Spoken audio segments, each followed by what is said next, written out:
تخيل معايا كده في يوم وليلة حياتك بتتقلب، بتلاقي نفسك فجأة مش في بيتك ولا في شغلك، لا انت جوه سجن، والأغرب انك مش مجرم ومفيش أي جريمة عملتها، والناس اللي حواليك لابسين لبس السجانين اللي هم الظباط، بس مش ظباط، ومفيش اي قانون ولا بيحكمهم ولا بيحكمك، لكن دول طلاب عاديين في تجربة علمية. المرعب في الموضوع ان التجربة دي المفروض كانت لمعرفة سلوك الانسان، وكانت مجرد بحث علمي، لكنها اتحولت لكابوس نفسي مرعب اتكشفت فيه ابشع جوانب النفس البشرية.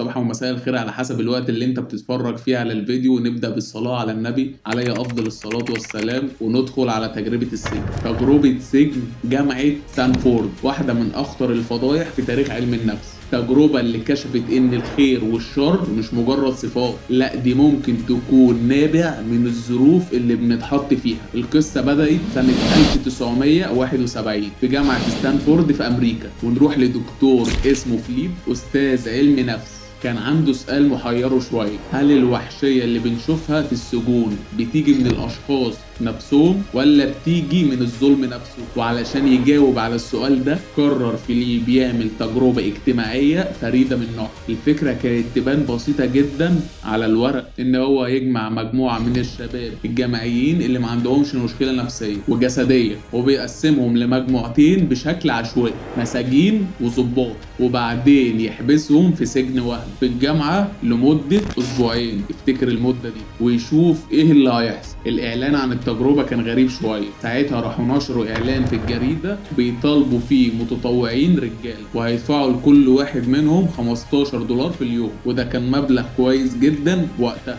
وساعتها راح 70 متطوع واختاروا 24، وال 24 كانوا طبيعيين جدا نفسيا وجسديا، ما كانش عندهم أي تاريخ إجرامي. بس يا ترى هل التجربة دي هتغيرهم؟ والتجربة بدأت بواقعية لأقصى درجة. فيليب وفريقه ما نسيوش أي تفصيلة تخلي القبو اللي تحت الجامعة زي السجن الحقيقي بالظبط. ونروح على الجزء اللي شبه مريب. الشرطة المحلية راحت تاخد ال 12 شخص كل واحد من بيته على اساس ان هم فعلا محكوم عليهم، وكلبشوهم وفتشوهم وخدوا كمان البصمات بتاعتهم اكنهم بالظبط داخلين اسم حقيقي، وودوهم فعلا لمركز شرطة حقيقي. ومن هناك اتنقلوا هم مغميين عينيهم للسجن بتاع الجامعة. واول ما وصلوا اتعامل معاهم اجراءات دخول السجن بالظبط، ولبسوا لبس المساجين وبدلوا اسمائهم لارقام، والظباط كمان لبسوا لبس موحد ونظارات شمسيه، وده كان لسبب علشان تخفي تعبيرات وشوشهم. وخدوا تعليمات واضحه: مفيش عنف بدني، لكن ليكم كامل السلطه في التحكم في المساجين، والهدف فرض النظام والامن. والتعليمات دي كانت بدايه الكابوس. في اليوم الأول كانت الدنيا ماشية هزار ما بين المساجين والظباط، وكانوا بيهزروا، والظباط كانوا بيحاولوا شوية يتقمصوا الدور. لكن في اليوم التاني الموضوع خرج عن السيطرة بشكل مرعب. الظباط بدأوا يتقمصوا الدور أكتر من الظباط نفسهم، وبقوا يصحوا المساجين في نص الليل بطرق بشعة شوية، وكانوا بيحرموهم من النوم والأكل والشرب ودخول الحمام إلا بشروط مهينة. يعني لازم يعملوا الحاجة اللي الظابط طلبها الأول علشان ينفذ طلبها. وبدأوا يعاقبوهم بتمارين الضغط لساعات طويلة، والمصيبة ما كانش فيه أي حد بيوقف. وكان واحد من المساجين اللي رقمه 8612 واسمه الحقيقي دوغلاس انهار نفسيا بعد يومين اتنين، وبدأ يصرخ ويعيط ويطلب منهم يخرجوه من السجن ده، ودخل في حالة هستيريا واضطراب نفسي كبير جدا. وكان فيليب في الأول افتكره بيمثل أو بيحاول يلفت انتباهه، لكن لما شاف حالته بتتدهور بجد اضطر يطلعه من التجربة وينقله المستشفى. وده كان أول إنذار خطير إن التجربة مش طبيعية. لكن الغريب إن بعد ما واحد انهار وخرج، الضباط زادوا في قسوتهم وبدأوا يبتكروا طرق جديدة للتعذيب النفسي، وكانوا بيخلوا المساجين يمسحوا الحمامات بإيديهم ويجبروهم على ترديد شعارات مهينة، وكمان كانوا بيعملوا عقوبات جماعية. يعني يعني يعاقبوهم كلهم مع بعض. ازاي؟ يعني لو كان اي واحد عمل اي حاجه غلط الكل كان بيتعاقب، بمعنى كده الحسنه تخص والسيئه تعم. وده اثر على مجموعه من المساجين وخلاهم مطيعين جدا لدرجه انهم نسيوا ان هم في تجربه اصلا. وفي مره كان في سجين عايز يعمل تمرد، وساعتها الضباط عاقبوه بعنف شديد جدا جدا جدا ان هم خلوه مال قدام الباقيين. هنا بقى في سؤال مخيف لازم نقف عنده. هل لو اديت لانسان عادي ومفيش عنده اي مشكله واديت له السلطه المطلقه، هل ساعتها سلوكياته هتتغير؟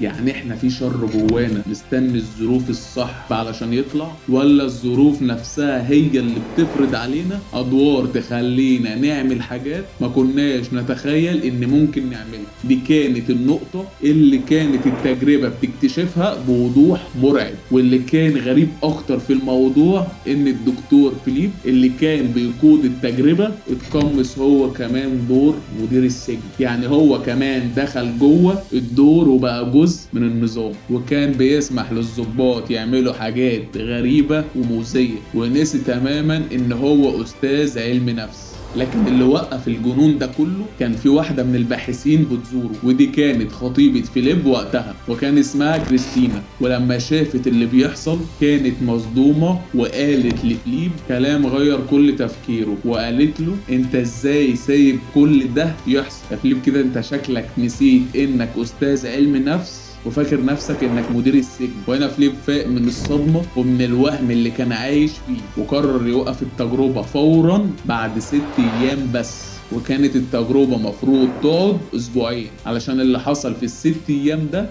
كان كفيل يغير مفاهيم كتير في علم النفس. الطلاب خرجوا من التجربة دي مش زي ما كانوا داخلين، وفي بعض الطلاب اللي كانوا ساعتها مساجين خرجوا بمشاكل نفسية وعصبية، وفي منهم قعد فترة كبيرة جدا بيعاني من آثار التجربة. والطلاب التانيين اللي كانوا عاملين فيها ضباط بدأوا يحسوا بالذنب، وكان في منهم كان مصدوم من نفسه، ازاي انا قدرت اعمل كل ده؟ تجربة سجن ستانفورد أثارت جدل كبير جدا في الأوساط العلمية، وكتير من العلماء انتقدوا فيليب بسبب عدم وجود معايير أخلاقية تكفي لحماية المشتركين في البحث. ولكن في نفس الوقت التجربة قدمت أبحاث مهمة جدا إن الظروف والبيئة اللي بنتحط فيها ممكن يكون لها تأثير أكبر بكتير على سلوكنا من شخصياتنا الداخلية. يمكن تكون إنسان طيب جدا، لكن لو اتحطيت في سلطة مطلقة ومفيش رقيب ممكن تتصرف بشكل ما كنتش تتخيله. والسؤال اللي لازم نسأله هو الإنسان طيب بطبعه، ولا إحنا مجرد وحوش مستنيين اللحظة اللي بنتحرر فيها من القانون والضوابط الاجتماعية؟ يعني القوانين هي اللي بتخلينا بشر